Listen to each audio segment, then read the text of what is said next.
आइए हम अपनी आंखों को बंद करें। प्रेमी परमेश्वर, आपके सन्मुख में प्रभु जी शाम के समय आते हैं। आपने सुंदर सा मौका हमारे जीवन में दिया है प्रभु जी, इसलिए आपका धन्यवाद देते हैं प्रभु जी। फिर से आपने प्रभु जी आपने इकट्ठा होने के लिए मदद किया प्रभु जी। अनेक लोग प्रभु जी इस वक्त इस दुनिया से चले गए हैं प्रभु जी, अस्पताल में है, पीड़ा में है, दर्द में है, परंतु आपने हमें जीवितों के बीच में रखा, इसलिए आपका धन्यवाद देते हैं प्रभु जी। हम में ऐसी कोई खूबी नहीं प्रभु जी कि प्रभु जी हम जीवित रहें प्रभु जी, लेकिन ये आपका दया है और ये आपकी करुणा है प्रभु जी कि प्रभु जी आज हम जीवित हैं प्रभु जी। आपकी इच्छा प्रभु जी हमारे जीवन में पूरी होने पाए प्रभु जी। आपकी महिमा के लिए जीने के लिए प्रभु जी मदद करिए प्रभु जी। खास तौर से हर एक जन जो यहाँ पे उपस्थित हैं उनको आपके हाथों में देते हैं प्रभु जी। प्रभु जी उनसे भी आज आप बात करिए प्रभु जी। हमारी आराधना को आप प्रभु जी ग्रहण करिए प्रभु जी।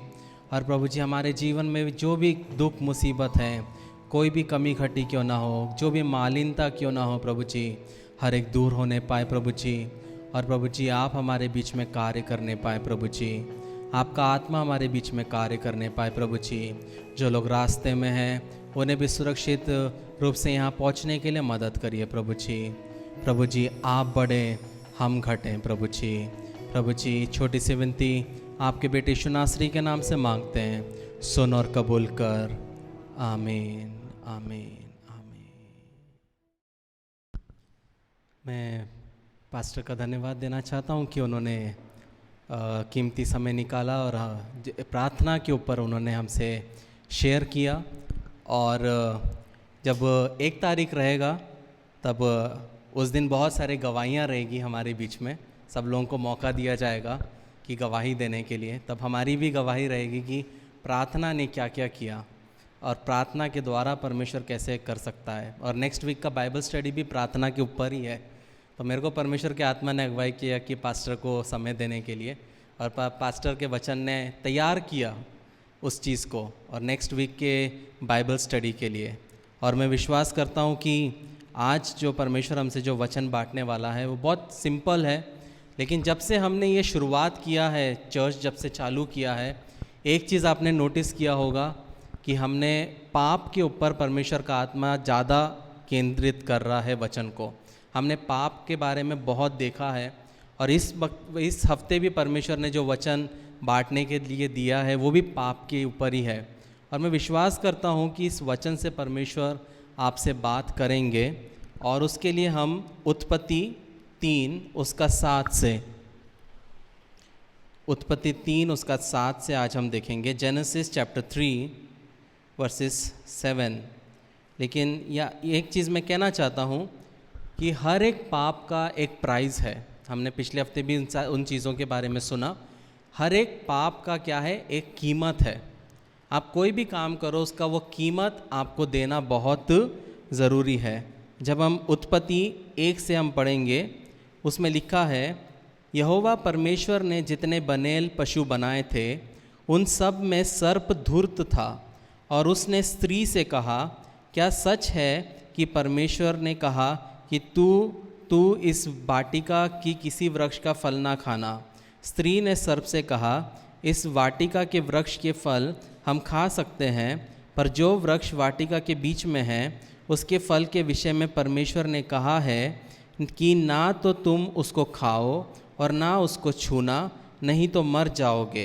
तब सर्प ने स्त्री से कहा, तुम निश्चय ना मरोगे, वरन परमेश्वर आप जानता है कि जिस दिन तुम उसका फल खाओगे उसी दिन तुम्हारी आंखें खुल जाएगी और तुम भले और बुरे का ज्ञान पाकर परमेश्वर के तुल्य हो जाओगे। सो जब स्त्री ने देखा कि उस वृक्ष का फल खाने में अच्छा और देखने में मन भाव और बुद्धि देने के लिए चाहने योग्य भी है, तब उसने उसमें से तोड़कर खाया और अपने पति को भी दिया और उसने भी खाया। तब दोनों की आंखें खुल गई और उनको मालूम हुआ कि वे नंगे हैं। सो उन्होंने अंजीर के पत्ते जोड़ जोड़ कर लंगोट बना ली। तो यहाँ पे हम देख सकते हैं जो पाप सबसे पहले इस पृथ्वी पर कैसे आया।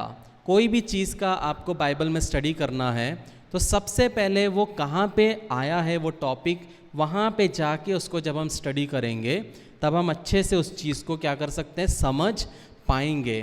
तो यहाँ पे हम देख सकते हैं कि परमेश्वर ने आदम और हव्वा को एदन की वाटिका में रखा और कहा तुम सब चीज़ के, सब पेड़ों के फल खा सकते हो, लेकिन सिर्फ एक पेड़ का फल तुम्हें नहीं खाना है।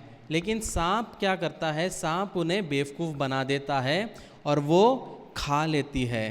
तो यहाँ पे जब हम देखते हैं पाप के विषय में, तो कुछ चीज़ें हैं कि पाप के 6 कॉन्सिक्वेंसेस हैं।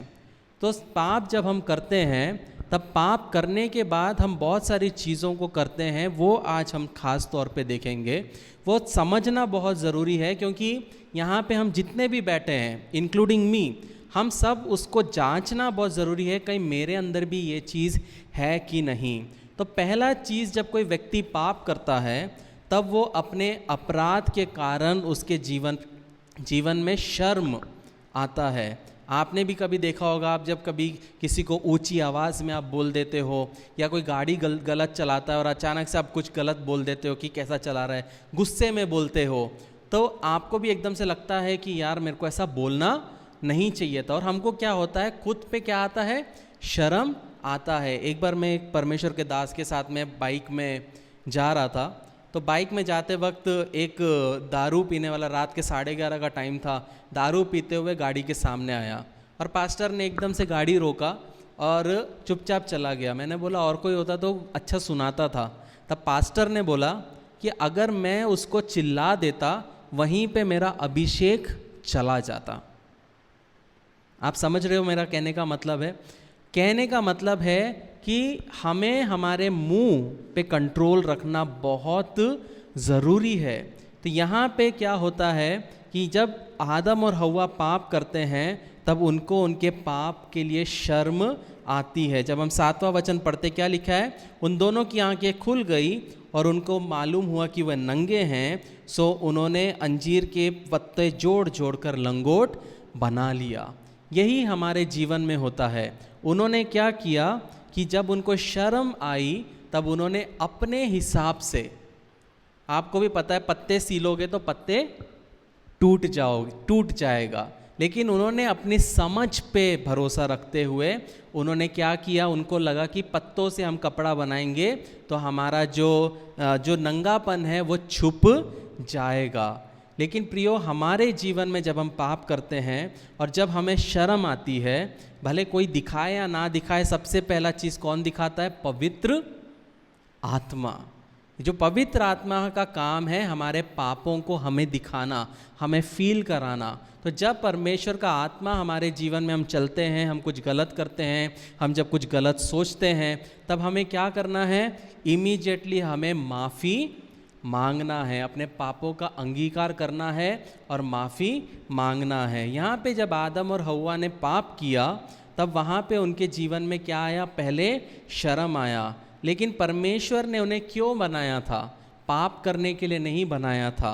परमेश्वर ने उन्हें एक दूसरे से प्रेम रखने के लिए, संगति करने के लिए परमेश्वर ने बनाया था। हमारे जीवन में जब परमेश्वर लोगों को लाता है तो परमेश्वर ये नहीं चाहता कि हम उन लोगों के विरुद्ध बोले या उनके बुरा सोचे, लेकिन हम प्रेम से, सद्भाव से परमेश्वर का प्रेम हम उन्हें दिखाते हुए हमें क्या करना है? आगे चलना है। क्योंकि जैसे मैं कहता हूँ कि हम पृथ्वी के नमक हैं, हम जगत की क्या हैं?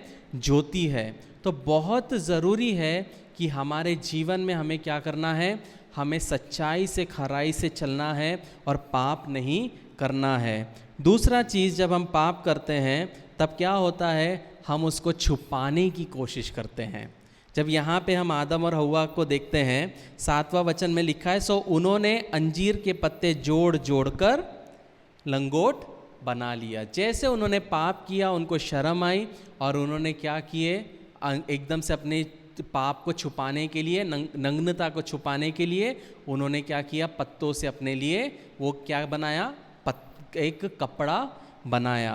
कहने का मतलब है यहाँ पे ये अपने एफर्ट से, अपने बलबूते पर वो कुछ करने की कोशिश कर रहे थे और उनको शर्मिंदगी थी कि उन्होंने जो चीज़ किया। प्रियो, जब हमारे जीवन में हमसे कोई गलती होती है, सबसे अच्छा चीज़ क्या है, सबसे आसान तरीका क्या है? एक्सेप्ट करना, उसको मान लेना। क्योंकि जब हम नीति वचन 28 उसका 13 पढ़ते हैं, जब हम प्रोवर्ब्स चैप्टर 28 वर्स 13 पढ़ते हैं, वहाँ पे लिखा है, प्रोवर्ब्स 28 वर्सेस 13, वहाँ पे लिखा है, जो अपने अपराध छिपा रखता है उसका कार्य सफल नहीं होता, परंतु जो उनको मान लेता और छोड़ भी देता है उस पर दया की जाएगी। मतलब प्रियो, हम सब में गलतियां हैं, हम सब में कमियां हैं, लेकिन दो प्रकार के लोग हैं जो वचन बताता है। पहला, जो क्या करता है, अपनी गलतियों को छिपाता है, और हमें वो कभी भी नहीं करना है। अगर मुझसे कोई गलती हुई है या आपसे कोई गलती हुई है, तो सबसे पहला चीज़ जो आपको करना है, अपनी गलती को मानना है और क्या करना है? एक्सेप्ट करना है। अगर परमेश्वर के विरुद्ध पाप किया है तो परमेश्वर से माफ़ी मांगना है। अगर भाई के विरुद्ध पाप किया है तो भाई से माफ़ी मांगना है। अगर बहन से गलती किया है, बहन के विरुद्ध पाप किया है, तो बहन से माफ़ी मांगना बहुत ज़रूरी है। लेकिन हमें छुपाना नहीं है। क्यों नहीं छुपाना है? क्योंकि परमेश्वर क्या करेगा? हमारे कार्यों को सफल नहीं होने देगा। कुछ लोगों को हमने देखा है, या आपने भी देखा है, वो कलीसिया में आते हैं, चर्च में बाइबल पढ़ते हैं, पाक्षरबानी लेते हैं, प्रभु भोज लेते हैं, बपतिस्मा लिया है, आत्मा का भी दान है, लेकिन जब हम उनके जीवन में देखते हैं तो उनके जीवन में कोई बदलाव नहीं है। वो गैर मसीहों जैसे ही चलते हैं, उनका बोलचाल भी वैसा है, उनका हर एक चीज़ वैसा है। क्यों? क्योंकि वो अपने पापों का अंगीकार नहीं करते, परमेश्वर के साथ में सही रूप से नहीं चलते। लेकिन जो अपनी गलती को मान लेता है, वो क्या होता है? परमेश्वर उसको माफ़ करता है और उस पर दया दिखाता है। हम सबके जीवन में कमियां होगी, हम सबके जीवन में गलतियां होगी, लेकिन बहुत ज़रूरी है कि हमें क्या करना है? हमें परमेश्वर के साथ चलना है। और जब परमेश्वर का आत्मा हमें जब हमारी गलतियों को दिखाता है, तो वो गलतियों को क्या करना है? गलतियों को मान के, एक्सेप्ट करके हमें क्या करना है? आगे बढ़ना है। और आप सोच भी नहीं सकते कि जब आप अपनी गलतियों को मानोगे, या आप अपनी गलती, मेरे को एक ब्रदर ने बीच में मैसेज किया था, उन्होंने बोला कि मैं आपका बहुत बड़ा विरोधी था, मैं हमेशा आपके बारे में गलत बोलता था, गलत प्रचार करता था, लेकिन मुझे परमेश्वर ने अगुवाई किया कि मुझे आपसे माफ़ी मांगना चाहिए, क्योंकि मैं जानता हूँ कि जब तक मैं माफ़ी नहीं मांगूंगा, परमेश्वर मेरे जीवन में आशीष नहीं देगा। लेकिन उससे क्या हुआ? मुझे एक बहुत अच्छा दोस्त परमेश्वर ने दिया, एक ऐसा दोस्त जो अपनी गलती मानता है, लेकिन वो मसीह के आवाज़ को सुनकर उसने अपनी गलती को माना, और क्या किया? उसके वजह से एक अच्छा रिश्ता परमेश्वर ने बनाया। लेकिन अगर वो गलती को नहीं मानेंगे तो शैतान क्या करेगा? शैतान उस गड़े मुर्दों को उखाड़ेगा, और वो क्या करेगा? हमारे रिलेशनशिप्स को, हमारे रिश्तों को वो ख़राब करेगा। क्योंकि शैतान क्यों आता है? चोरी करने, घात और हत्या करने आता है। जब हम 8वां वचन पढ़ते हैं, तब वहाँ पे लिखा है, तब यहोवा परमेश्वर जो दिन के ठंडे समय वाटिका में फिरता था, उसका शब्द उनको सुनाई दिया। तब आदम और उसकी पत्नी वाटिका के वृक्ष के बीच से यहोवा परमेश्वर से छुप गए। तो तीसरा चीज़, जब हम पाप करते हैं तब वो क्या करता है? वो हमें परमेश्वर से अलग करता है, वो हमें लोगों से अलग करता है, वो हमें परिवार से अलग करता है। पाप से कभी भी घर नहीं बनते, पाप से कभी भी कलीसिया नहीं बनती, पाप से कभी भी आप आत्मा नहीं जीत सकते। पाप से हमेशा हमेशा लोगों के बीच में दूरियां ही बनती है। इसलिए बहुत ज़रूरी है, यहाँ पे हम देख सकते हैं कि पाप के वजह से जब परमेश्वर उनसे मिलने आता है, तब क्या होता है कि वे छुप जाते हैं। प्रियो, हमें परमेश्वर के सामने झुकने की ज़रूरत नहीं है, क्योंकि हमारे लिए यीशु मसीह इस पृथ्वी पे आया, मारा गया, गाड़ा गया और तीसरे दिन जी उठा। हम आज वचन क्या कहता है इब्रानियों में, कि हमें दृढ़ता से हमें उसके सिंहासन के सामने हम आना है। तो बहुत ज़रूरी है प्रियो कि हमारे जीवन में, जब हमारे जीवन में कमी हो, घटी हो और कोई प्रॉब्लम आए और हम पाप में गिर जाएं, तब हमें क्या करना है प्रियो? परमेश्वर से माफ़ी मांगना है और उसके करीब और हमें जाना है। अपने आप को हमें और दूर नहीं करना है। जब हम यूहन्ना 3 जॉन 3:19 और 20 पढ़ते हैं, जॉन 3:19 और 20, वहाँ पे लिखा है, जॉन 3:19 और 20, उसमें लिखा है, और दंड की आज्ञा का कारण ये है कि ज्योति जगत में आई। ज्योति कौन है? यीशु मसीह। ज्योति जगत में आई और मनुष्यों ने अंधकार को ज्योति से अधिक प्रिय जाना, क्योंकि उनके क्या काम थे? उनके काम बुरे थे। और 20वां वचन क्या कहता है? क्योंकि जो कोई बुराई करता है वो ज्योति से बैर रखता है, और जो ज्योति के निकट नहीं आता, ऐसा न हो कि उसके कामों पर दोष लगाया जाए। मतलब जो ज्योति में नहीं चलता वो ज्योति से बैर रखता है। और संसार के लोग जो हैं वो सांसारिक चीज़ों को ज़्यादा पसंद करते हैं। अगर उनको बोलेंगे प्रार्थना है, वो संडे के अलावा है, तो वो बोलेंगे नहीं मेरा ना जॉब है, मेरा ये है, वो करके टरकाएंगे। लेकिन जो ज्योति में चलना चाहता है, जिसके अंदर भूख है, वो क्या बोलेगा? भले मैं आ नहीं पाया, लेकिन मैं आपका रिकॉर्डेड मैसेज सुन के मैं वो चीज़ कर लूँगा। कहने का मतलब है, मैं ये नहीं कह रहा आप जॉब नहीं जाओ, मैं ये कह रहा हूँ परमेश्वर को प्रथम स्थान देना बहुत ज़रूरी है। जैसे मैंने पहले बताया, आप 45 मिनट मुझे सुनते हैं, मैं 3-3, 4-4 दिन लगाता हूँ एक मैसेज बनाने के लिए। क्यों? क्योंकि ताकि मैं आपको अच्छे से, आपको अच्छा भोजन, आत्मिक भोजन मैं आपको दे सकूँ। वो मेरा मिनिस्ट्री है। वैसे ही आपके जीवन में आपको जो परमेश्वर ने काम दिया है, वो काम आपको क्या करना है? सच्चाई से, ईमानदारी से आपको करते हुए जाना है। याद रखिए, पाप हमेशा हमें लोगों से अलग करेगा और हमें परमेश्वर से दूर करेगा।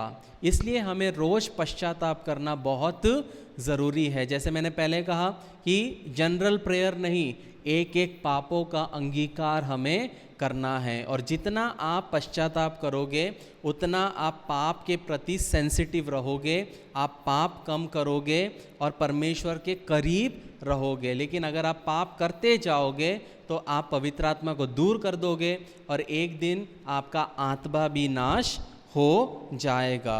जब हम उत्पत्ति 3 उसका 9 और 10 पढ़ते हैं, वहाँ लिखा है, तब यहोवा परमेश्वर ने पुकार कर आदम से पूछा, तू कहाँ है? उसने कहा, मैं तेरे शब्द बारी में सुनकर डर गया, क्योंकि मैं नंगा था इसलिए छिप गया। यहाँ पे हम देख सकते हैं, जब परमेश्वर एदन की वाटिका में आदम को बुलाने जाता है, तब वो आदम को बुलाता है और आदम को पूछता है कि तू कहाँ है। जब हमारे जीवन में हम पाप करते हैं तो एक चीज़ जो हमारे जीवन में आता है वो है डर। यहाँ पे हम देख सकते हैं कि उसने कहा 10वें वचन में, मैं तेरी शब्द बारी में सुनकर क्या हो गया? डर गया। हमारे जीवन में क्या आएगा? हम डर जाएंगे। जब हमारे जीवन में डर आता है, मतलब हमने कहीं ना कहीं किसी ना किसी तरीके से किसी व्यक्ति का, क्या परमेश्वर के खिलाफ या किसी परिवार के खिलाफ हमने पाप किया है। डर एक परमेश्वर के तरफ से क्या है? एक साइन है। अगर आपके जीवन में डर लग रहा है तो आपको जांचना है कि क्या हुआ है, कि क्यों मैं इस व्यक्ति से डर रहा हूँ, क्यों मैं इस परिवार से डर रहा हूँ, क्यों मैं अपने इस भाई से डर रहा हूँ। और अगर आपके जीवन में आपने कुछ गलत किया है, तब आपको क्या करना है? उस भाई के पास, बहन के पास, परिवार के पास जाना है, बोलना कि मुझे माफ़ करो और मेरी गलतियों को माफ़ करो। और वहाँ पे क्या करेगा? परमेश्वर उस गलती को माफ़ करेगा और आपके पाप को क्षमा करेगा और आपके रिश्ते को क्या करेगा? और भी मजबूत करेगा। परमेश्वर रिश्तों को तोड़ने वाला परमेश्वर नहीं है, वो रिश्तों को बनाने वाला परमेश्वर है। इसलिए बहुत ज़रूरी है जीवन में कि जब हमारे जीवन में पाप होता है, तब हमें पाप को अपना काम करने नहीं देना है। 5वां चीज़, जब पाप हमारे जीवन में आता है वो क्या करता है, हम दूसरों को ब्लेम करने लगते हैं। जब हम 11 और 12वां वचन पढ़ते हैं उत्पत्ति 3 का, वहाँ लिखा है, उसने कहा, किसने तुझे चिताया कि तू नंगा है? जिस वृक्ष का फल खाने को मैंने तुझे बुर्जा था, क्या तूने उसका फल खाया है? आदम ने कहा, जिस स्त्री को तूने मेरे संग रहने के लिए दिया है, उसने वृक्ष का फल मुझे दिया और मैंने खाया। ये सबसे पहला पाप था इस पृथ्वी पर, और आदम अगर वहाँ अपने पापों का अंगीकार कर लेता तो हो सकता था परमेश्वर कोई और योजना निकालता। लेकिन आदम ने यहाँ क्या किया, एकदम से अपनी पत्नी के ऊपर में ब्लेम किया। मैंने थोड़ी बोला था मेरे को बीवी चाहिए, तुमने मेरे को बीवी लाके दी, उसने वो गलती किया। पर वो चीज़ हमारे जीवन में कभी भी नहीं होना चाहिए। पर और उसने बीवी के साथ परमेश्वर को भी उसने क्या किया, ब्लेम किया। क्या लिखा है, आदम कहता है 12वें वचन में, जिस स्त्री को तूने मेरे संग रहने दिया। मतलब वो बीवी को तो ब्लेम कर ही रहा है, साथ ही साथ वो किसको ब्लेम कर रहा है, वो परमेश्वर को भी ब्लेम कर रहा है। वैसे ही हमारे जीवन में जब बहुत सारी तंगी मुसीबत होती है और जब हम प्रॉब्लम से होके गुजरते हैं तो हम अपनी गलती हम क्या करते हैं, मानते नहीं हैं। हम पहले बोलते मेरी बीवी के वजह से हुआ, और फिर बोलते परमेश्वर तेरे वजह से हुआ, जो कि सबसे बड़ा पाप है। मनुष्य के विरुद्ध बोलोगे माफ़ी है, पर आत्मा के विरुद्ध बोलोगे तो उसकी माफ़ी नहीं है। तो यहाँ पे हम क्या सीख सकते हैं कि हमें कभी भी किसी को ब्लेम नहीं करना है। आदम ने यहाँ क्या किया, ब्लेम किया। जब उसने किया, इसने किया, जब कोई व्यक्ति इस तरह से बात करता है, मतलब उस व्यक्ति ने क्या किया है, कुछ ना कुछ उसने गलती किया है और वो गलती दूसरे पे डाल रहा है। इसलिए हमारे जीवन में बहुत आवश्यक है कि जब हमारे जीवन में गलती हो तो हम क्या करें, हम गलतियों को मान ले। अगर मानने के बजाय अगर हम दोष लगाएंगे, हमने पिछले हफ्ते देखा दोष लगाना किसका काम है, शैतान का काम है। और जो व्यक्ति दोष लगाता है वो आत्मा के अनुसार नहीं चल सकता। और यीशु मसीह ने भी कभी भी किसी को दोष नहीं लगाया। हमको दोष लगाने के लिए नहीं चुना है, हमको आशीष का पात्र बनने के लिए परमेश्वर ने चुना है। और जब हम 16 से 20 पढ़ते हैं तीसरे चैप्टर में, वहाँ पे लिखा है, फिर स्त्री से उसने कहा, किसने कहा, परमेश्वर ने, मैं तेरी पीड़ा और तेरी गर्भवती होने के दुख को बहुत बढ़ाऊंगा। तू पीड़ित होकर बालक उत्पन्न करेगी और तेरी लालसा तेरे पति की ओर होगी और वह तुझ पर प्रभुता करेगा। और आदम से उसने कहा, तूने जो अपनी पत्नी की बात सुनी और जिस वृक्ष के फल के विषय में तुझे आज्ञा दी थी कि तू उसे ना खाना, उसको तूने खाया है, इसलिए भूमि तेरे कारण शापित है। तू उसकी उपज जीवन भर दुख के साथ खाया करेगा और वे तेरे लिए कांटे और उंटकारे उगाएगी और तू खेत की उपज खाएगा और अपने माथे के पसीने की रोटी खाया करेगा और अंत में मिट्टी में मिल जाएगा, क्योंकि तू उसी में से निकला गया है। तू मिट्टी तो है और मिट्टी में से ही मिल जाएगा। यहाँ पे हम देख सकते हैं परमेश्वर ने आदम और हव्वा को एदन की वाटिका में रखा। हर एक चीज़ उनको दिया, खाने के लिए, पीने के लिए। उनको कुछ नहीं करना था, परमेश्वर ने फल वाले पेड़ दिए, सब्जी दिए, हर एक चीज़ उनको मिला। लेकिन शैतान ने आके क्या किया, उनको बेवकूफ़ बनाया और स्त्री के द्वारा पाप पति ने भी किया, स्त्री ने भी किया, और उस वजह से उनके जीवन का परिणाम भयानक हो गया। तो आज अगर कोई स्त्री, बहुत सारी स्त्री बोलती जब मैं स्वर्ग जाऊंगी सबसे पहले मैं क्या बोलते, हव्वा को तमाचा मारूंगी, क्योंकि उसके वजह से हमको इतना दर्द सहना पड़ा। लेकिन परिणाम बुरा है, पाप का परिणाम बहुत बुरा है और उन दोनों ने पाप करने के वजह से दोनों के परिणाम भुगतना पड़ रहा है। आज भी हमारी खेतियाँ अच्छी नहीं होती, आज भी वो प्रसव दर्द होता है, वो श्राप आज भी लोगों के जीवन में और हमारे खेतों में वो दिखता है। वो पाप कब किया था? 5000-6000 साल पहले की बात है, लेकिन आज भी उसका वो जो बोला गया बात है वो हमारे जीवन में आता है। कहने का तात्पर्य ये है प्रियो कि आप जब पाप करते हो तब आपके पापों के वजह से दूसरों के जीवन खराब हो सकते हैं। ये बहुत ज़रूरी है। आदम और हव्वा तो पाप करके मर गए, लेकिन आज पूरा कलीसिया, पूरा पृथ्वी उनके पाप का फल भोग रहा है। और पाप जो है वो बहुत महंगा है। और याद रखिए, आप जब पाप करोगे तब वो क्या करेगा? परमेश्वर के प्लान को बिगाड़ देगा। परमेश्वर नहीं चाहता था ये सब हो, लेकिन शैतान ने क्या किया? आदम और हव्वा को फुसला के शैतान ने क्या किया? परमेश्वर के प्लान को खराब कर दिया। जब हम 16वां वचन पढ़ते हैं, वहाँ पे लिखा है कि और तेरी लालसा तेरे पति की ओर होगी और वह तुझ पर क्या करेगा? प्रभुता करेगा। तो जब हम जेनेसिस 2 उसका 23 पढ़ते हैं, 2 उसका 23, वहाँ पे जब परमेश्वर हव्वा को आदम के पास लाया तो देखिए उसने क्या लिखा है। उधर लिखा है, और आदम ने कहा, अब ये मेरी हड्डी में की हड्डी और मेरे मांस में का मांस है, सो इसका नाम नारी होगा, और ये नर, क्योंकि ये नर में से निकली है। यहाँ पे आदम ने अपनी हव्वा को, अपनी पत्नी को क्या बुलाया? नारी करके बुलाया। और जब हम 3 उसका 20 पढ़ते हैं, उत्पत्ति 3 उसका 20, वहाँ पे लिखा गया है, और आदम ने अपनी पत्नी का नाम क्या रखा? हव्वा रखा, क्योंकि जितने मनुष्य जीवित हैं उन सब की आदि माता वही हुई।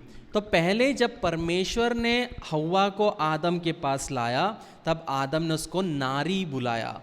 नारी का मतलब है, जब हम हिब्रू में पढ़ते, ईशा, और ईशा का मतलब है माई अदर सेल्फ, मेरे लेवल की, मेरे साथ वाली।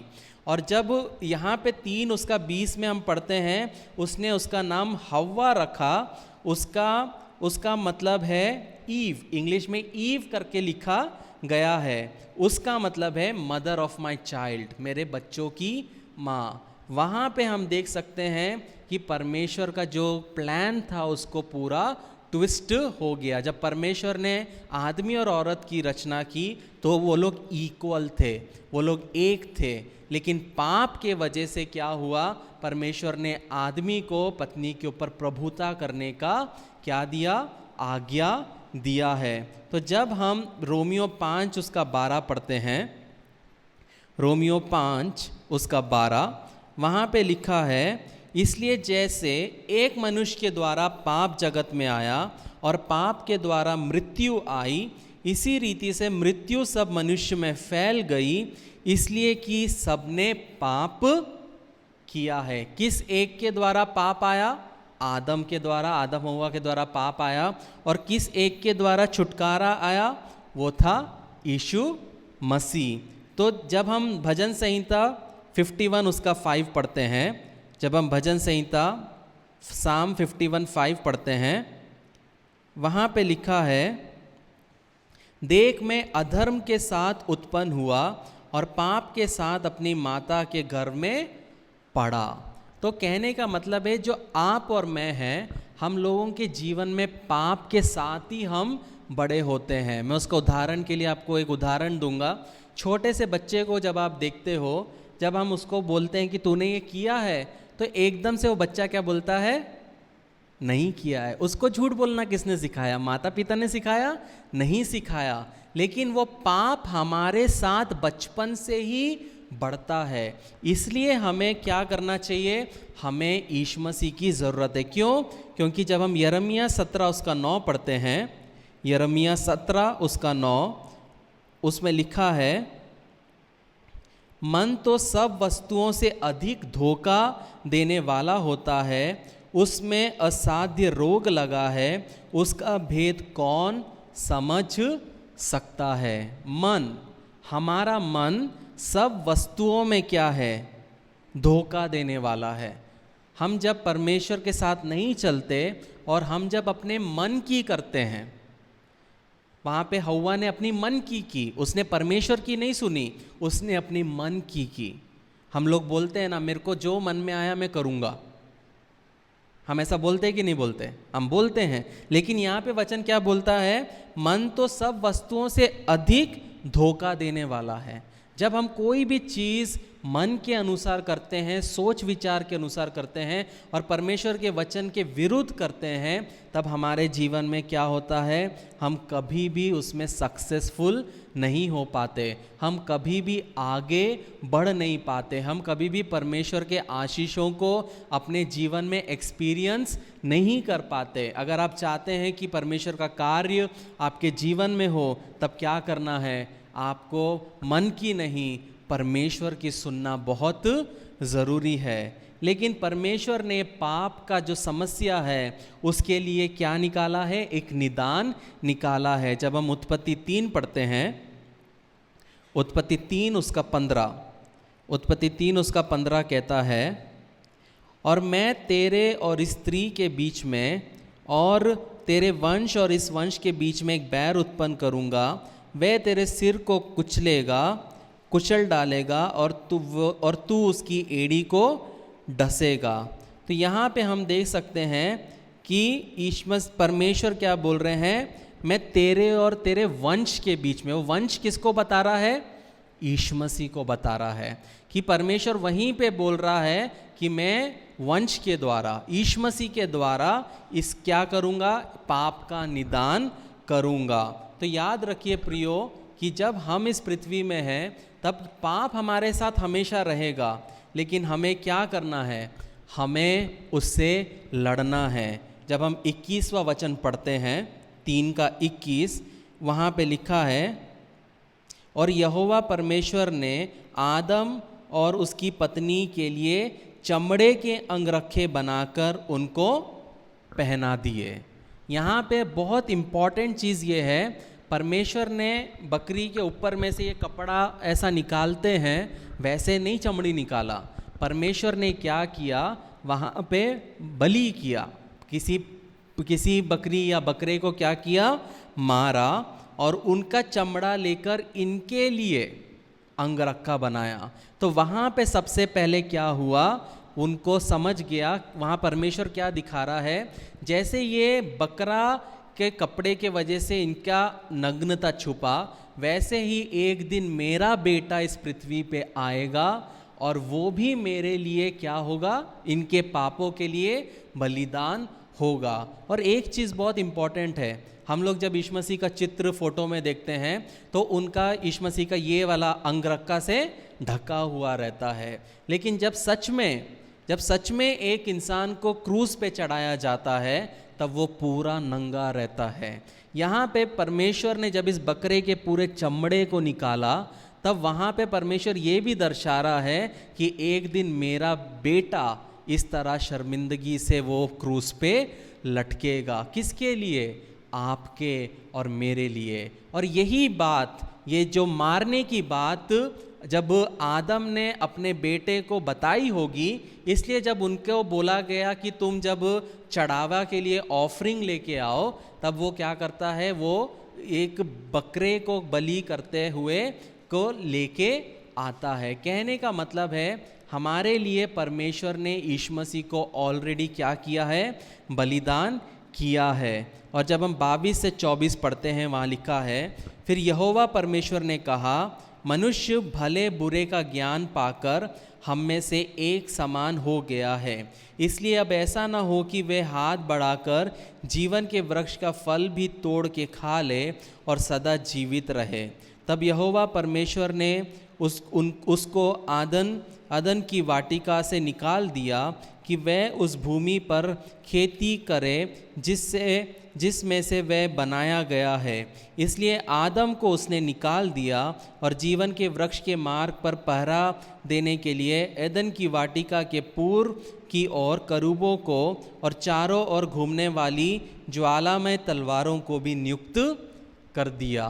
तो उस पाप के वजह से हम देख सकते हैं कि पाप के वजह से क्या हुआ, परमेश्वर ने आदम और हव्वा को क्या किया, एक अच्छे जगह से निकाल के बाहर कर दिया और फिर से वो वापस ना आए तो क्या किया परमेश्वर ने, वहाँ पे स्वर्गदूतों को रख लिया। अगर आप परमेश्वर की वाणी को सुन के बदलोगे नहीं, अगर आप परमेश्वर के वचनों को सुन के आप अपने आप को बदलोगे नहीं, तो क्या होगा, हम उस 5 कुंवारियों जैसी हो जाएंगे कि जिन्होंने अपने कुप्पी में तेल नहीं संभाला। और जब वो दूल्हा आया, जब यीशु मसीह आया, तब वो तैयार नहीं थे और दूल्हा अंदर चला गया। उसके बाद वो खटखटाए तो भी दूल्हा दरवाज़ा नहीं खोला। कहने का मतलब है यहाँ पे जब आदम और हव्वा ने जाके सोचा होगा कि काश खटखटाए तो कोई खोलेगा, लेकिन वहाँ पे ऑलरेडी तलवारों को परमेश्वर ने नियुक्त कर दिया। याद रखिए कि जब एक बार आपका आत्मा नष्ट हो गया तो उसके बाद किसी का भी प्रार्थना आपको मदद नहीं कर सकता। मेरे पास बहुत से प्रेयर रिक्वेस्ट आते हैं, हमारे भाई का डेथ हो गया, हमारे पिता का डेथ हो गया, क्या आप उनके आत्मा के लिए प्रार्थना करोगे? मैं बोलता हूँ कि हम वैसा नहीं कर सकते। वचन वो अलाउ नहीं करता है। वचन क्या अलाउ करता है कि जब हम जीवित हैं तब अपने पापों का अंगीकार करना, तब अपने पापों को मानना और परमेश्वर के साथ में एक रिश्ता बनाना, वो बहुत ज़रूरी है। मेरा विश्वास मेरी पत्नी को नहीं बचा सकता, मेरी पत्नी का विश्वास उसके घराने को नहीं बचा सकता, और उसका विश्वास से उसके माता पिता को वो नहीं बचा सकते। हमारा विश्वास हमको बचाएगा। अगर आप विश्वास करोगे तो ही आपका आत्मा नाश नहीं होगा। तो जब हम रोमियो 5 पढ़ते हैं, बस मैं ख़त्म ही करने वाला हूँ, रोमियो 5 उसका 17 से, रोमियो 5 उसका 17 से जब हम पढ़ते हैं, वहाँ लिखा है, क्योंकि जब एक मनुष्य के अपराध के कारण मृत्यु ने उस एक ही के द्वारा राज्य किया, तो जो लोग अनुग्रह और धर्म रूपी वरदान बहुतायत से पाते हैं, वे एक मनुष्य के अर्थात यीशु मसीह के द्वारा अवश्य ही अनंत जीवन का राज्य करेंगे। इसलिए जैसा एक अपराध सब मनुष्यों के लिए दंड का आज्ञा का कारण हुआ, वैसा ही एक धर्म का काम भी सब मनुष्यों के लिए जीवन के निमित्त धर्मी ठहराए जाने के लिए कारण हुआ। क्योंकि जैसे एक मनुष्य के आज्ञा ना मानने से बहुत लोग पापी ठहरे, वैसे ही एक मनुष्य की आज्ञा मानने से बहुत लोग धर्मी ठहरे। किसके बारे में कह रहा है? ये आदम और यीशु मसीह के बारे में कह रहा है कि एक व्यक्ति के बात ना मानने से सब लोग क्या ठहरे? पापी ठहरे। वैसे ही एक व्यक्ति के क्या करने से, आज्ञा मानने से बहुत लोग धर्मी ठहरे। तो यीशु मसीह को जब हम अपनाते हैं तब हम क्या करते हैं, हम यीशु मसीह की धार्मिकता को पहन लेते हैं। और जब परमेश्वर मुझे देखता है और आपको देखता है, तब परमेश्वर मुझे नहीं देखता, मुझ में उसके पुत्र को, यीशु मसीह को वो देखता है। इसलिए हम उसको अब्बा पिता करके हम क्या कर सकते हैं, हम पुकार सकते हैं। जब हम इफिसियों 4 पढ़ते हैं, इफिसियों 4 उसका 21 से 28, वहाँ पे हम देख सकते हैं पाप के बारे में। इफिसियों 4 उसका 21 से 28 उसमें लिखा है, वरन तुमने सचमुच उसी की सुनी, जैसा यीशु मसीह में सत्य है, उसी में सिखाए भी गए, कि तुम अगले चाल चलन के पुराने मनुष्यत्व को, जो भरमाने वाली आत्माओं के अनुसार भ्रष्ट होता जाता है, उतार डालो और अपने मन में आत्मिक स्वभाव से नए बनते जाओ और नए मनुष्यत्व को पहन लो, जो परमेश्वर के अनुसार सत्य की धार्मिकता और पवित्रता में सिरजा गया है। इस कारण झूठ बोलना छोड़कर हर एक अपने पड़ोसी से सच बोले, क्योंकि हम आपस में एक दूसरे के क्या हैं, हम अंग हैं। क्रोध तो करो पर पाप ना करो। सूर्य अस्त होने तक तुम्हारा क्रोध ना बना रहे और ना शैतान को अवसर दो। चोरी करने वाला फिर चोरी ना करे, वरन भले काम करने में अपने हाथ से परिश्रम करे, इसलिए कि जिसे प्रयोजन हो उसे देने को उसके पास कुछ हो। तो ये वचन बताता है कि हमें क्या करना है, मेहनत करना है, और सबके साथ सद्भाव से हमें क्या करना है, हमें चलना है। और जब हम वचन के अनुसार चलेंगे तब पाप हमारे ऊपर में हावी नहीं हो पाएगा। तो पापों के जो बंधन में हम जकड़े हुए हैं, जो हम बचपन से हमारे साथ में पाप आता है, उसमें से हम कैसे निकले, वो सबसे बहुत इम्पॉर्टेंट है। पहले हमें क्या करना है, वे पाप का जो शक्ति हमारे जीवन में काम करता है, जो विनाशकारी शक्ति है, उसके बारे में वचन क्या कहता है वो देखिए। रोमियो 7 उसका 15 पौलुस क्या कहता है। रोमियो 7 उसका 15 कहता है, और जो मैं करता हूँ उसको तो नहीं जानता, क्योंकि मैं जो चाहता हूँ वो नहीं किया करता, परंतु जिसने मुझे घृणा आती है वही करता हूँ।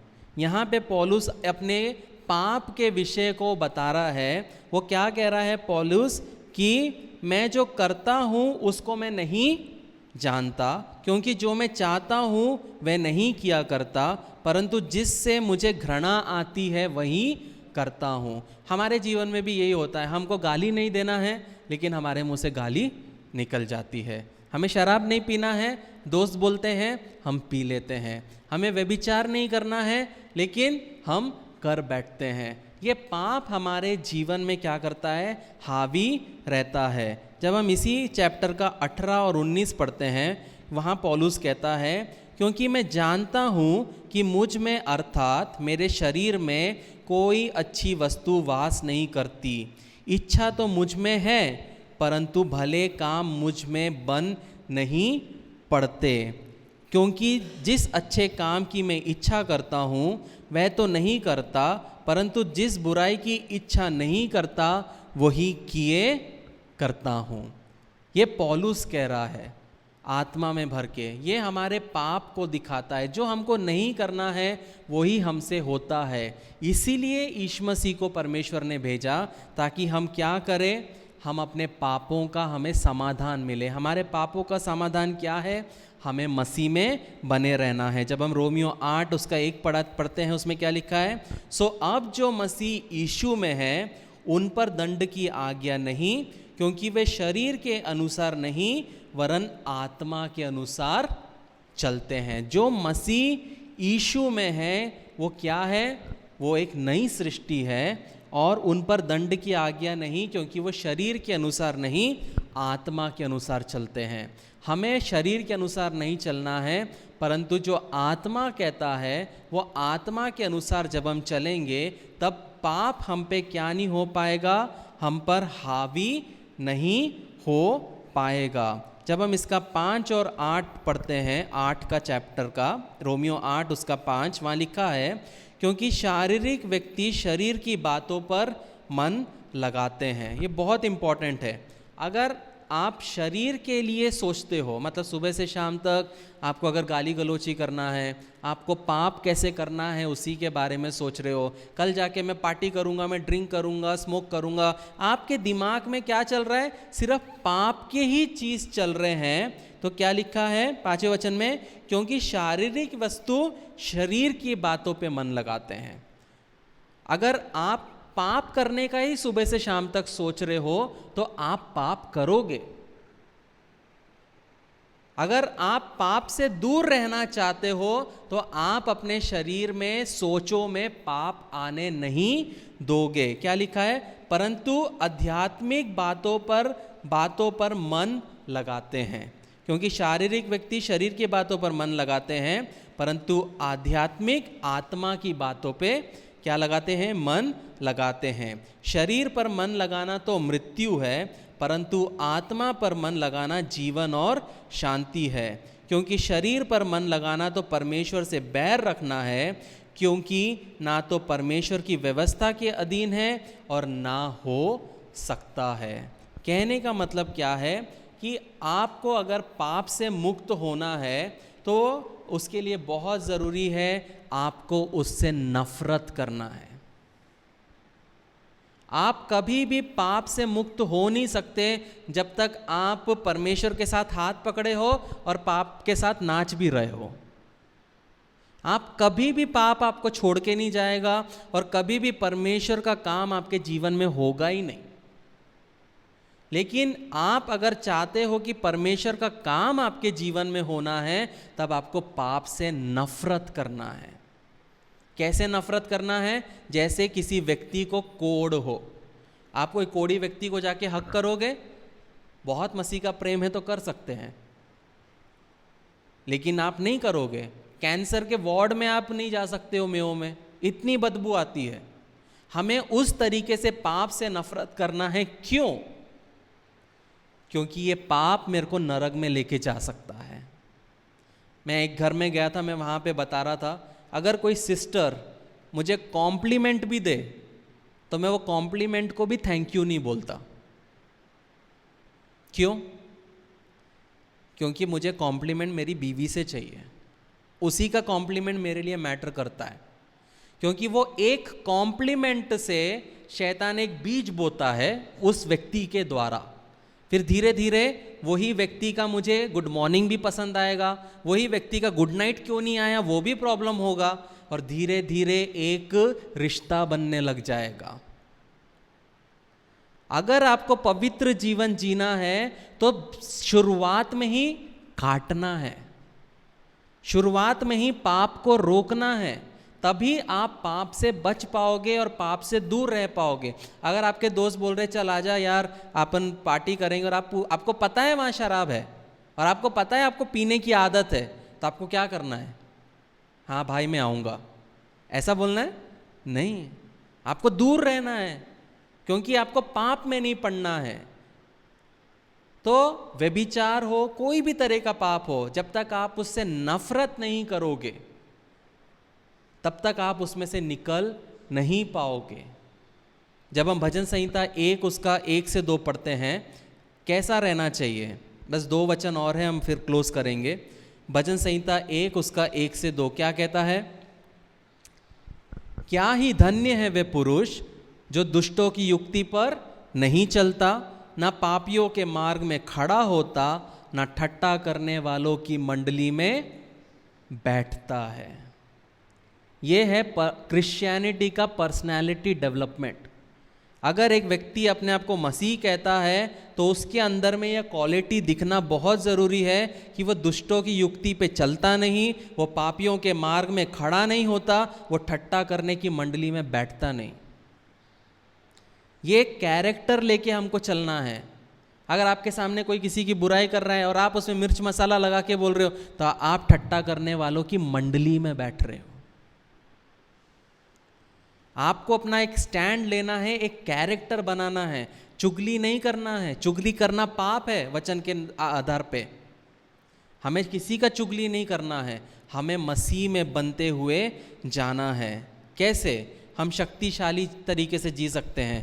रोमियो 8:12, रोमियो 8:12 जब हम पढ़ते हैं, वहाँ पे लिखा है, सो हे भाइयों, हम शरीर के कर्जदार नहीं, ताकि शरीर के अनुसार दिन काटे, क्योंकि यदि तुम शरीर के अनुसार दिन काटोगे तो क्या होगा? मरोगे। यदि आत्मा से देह की क्रियाओं को मारोगे तो जीवित रहोगे। इसलिए कि जितने लोग परमेश्वर की आत्मा से चलाए चलते हैं वो ही परमेश्वर के पुत्र कहलाएंगे। प्रियो, बहुत ज़रूरी है। आप लोग यहाँ पे आके बैठते हैं, पर आप ये नहीं देख रहे कि आप में से किसको कौन स्टडी कर रहा है। मैं यहाँ पे आके खड़ा हूँ, मुझे नहीं पता आप में से आप 40 लोग हैं, 40 लोग अलग तरीके से मुझे परख रहे हैं। बहुत ज़रूरी है जब हम मसीह हैं, जब हम कहते हैं कि मैं मसीह हूँ, तो हमारा व्यवहार, हम बोलचाल, चाल चलन, रहन सहन, हर एक चीज़ क्या करता है, मैटर करता है। क्यों? क्योंकि हमें शरीर के अनुसार नहीं परंतु आत्मा के अनुसार हमें दिन काटना है प्रियो, आत्मा के अनुसार। इसीलिए तो आत्मा मिला है। और आत्मा में क्यों मिला है? मेरे साथ खोलिए गलातियों 5 का 22 और 23। गलातियों 5 22 और 23 क्या लिखा है? पर आत्मा का फल प्रेम, आनंद, मेल, धीरज और कृपा, भलाई, विश्वास, नम्रता और संयम है। ऐसे कामों के विरुद्ध में कोई भी व्यवस्था नहीं है। परमेश्वर का क्या योजना है? परमेश्वर का आत्मा हमारे जीवन में क्यों काम करता है? ताकि हम ये फल अपने जीवन में लाएं। मुझे कोई लोग बोलते हैं कि मुझे पास्टर करके बुलाते हैं, कुछ लोग मुझे भविष्यवक्ता करके बुलाते हैं, कुछ लोग अपोस्ट करके बुलाते हैं, कुछ लोग गाना लिखने वाला बोलते हैं, मेरी किताबें छपी है, कुछ लोग मुझे लेखक करके बुलाते हैं। ये क्या है? आपने कभी मुझे सुना है ये सब बोलते हुए मुझे ये बुलाओ? नहीं, ये फल है जो लोग मुझे देखकर पुकारते हैं।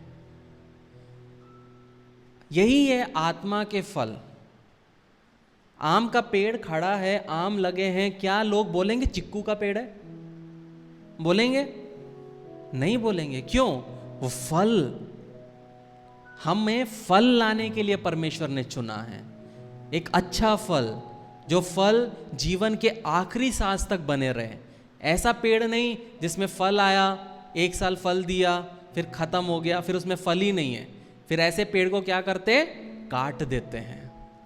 लेकिन हमें लॉन्ग लास्टिंग फ्रूट, अंत तक फले रहने वाला फल लाने के लिए परमेश्वर ने चुना है। मैसेज क्या था प्रियो?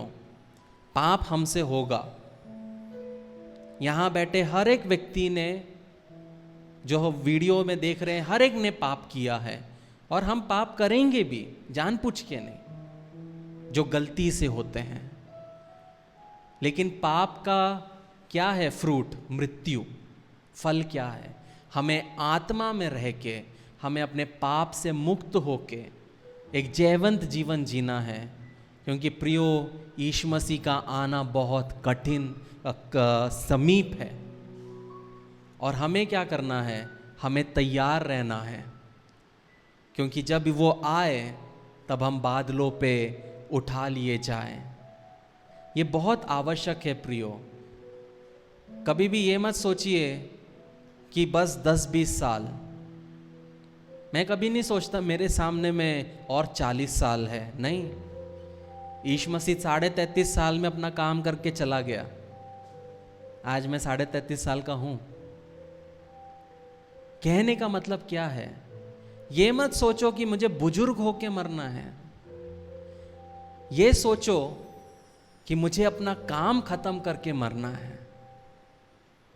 चाहे वो काम मैं 30 में करूं, 40 में करूं, 50 में करूं, वो परमेश्वर के हाथ में है। पर जो काम के लिए मेरे को परमेश्वर ने चुना है, वो कार्य को मैं करके क्या करूं?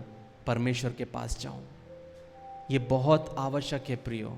और जब हम इस तरीके से चलेंगे तब हम पाप को अपने जीवन में से निकाल पाएंगे और पाप से हम जीत हासिल कर पाएंगे। प्रेमी परमेश्वर, आपके सन्मुख में शाम के समय आते हैं। आपने सुंदर सा मौका हमारे जीवन में दिया, इसलिए आपका धन्यवाद देते प्रभु जी। आपने कुछ समय प्रभु जी आपके सन्मुख में आने के लिए प्रभु जी, आपके वचनों से सीखने के लिए, आराधना करने के लिए और आपके वचनों को सुनने के लिए प्रभु जी आपने हमें मदद किया, इसलिए आपका धन्यवाद देते प्रभु जी। प्रभु जी, आपकी इच्छा हमारे जीवन में पूरी होने पाए प्रभु जी। प्रभु जी प्रार्थना का जीवन हम सबके जीवन में होने पाए प्रभु जी।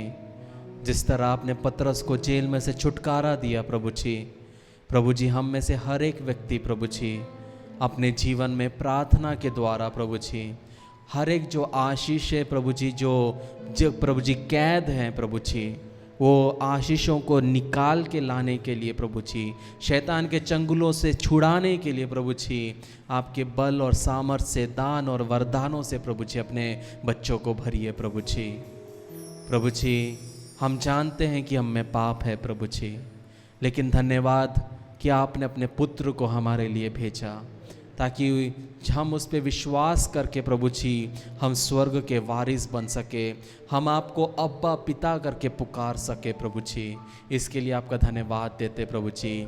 हर एक जो व्यक्ति यहाँ पे है उनको आपके हाथों में देते प्रभु जी, उनके जीवन को आपके हाथों में देते हैं, उनके परिवारों को आपके हाथों में देते हैं प्रभु जी। जो योजनाएं आपकी उनके लिए है प्रभु जी, वो योजनाएं पूरी होने पाए प्रभु जी, आपकी इच्छा उनके जीवन में पूरी होने पाए प्रभु जी।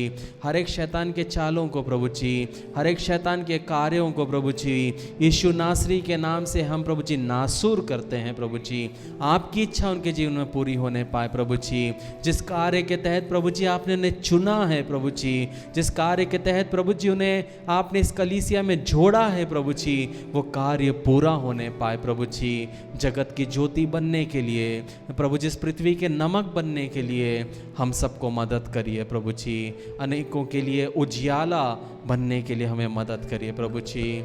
ऐसा आप कर रहे हैं इसलिए आपका धन्यवाद देते हैं प्रभु जी। आप बड़े हम घटे, हमारे जीवन के द्वारा सिर्फ और सिर्फ आपके नाम को महिमा मिलने पाए।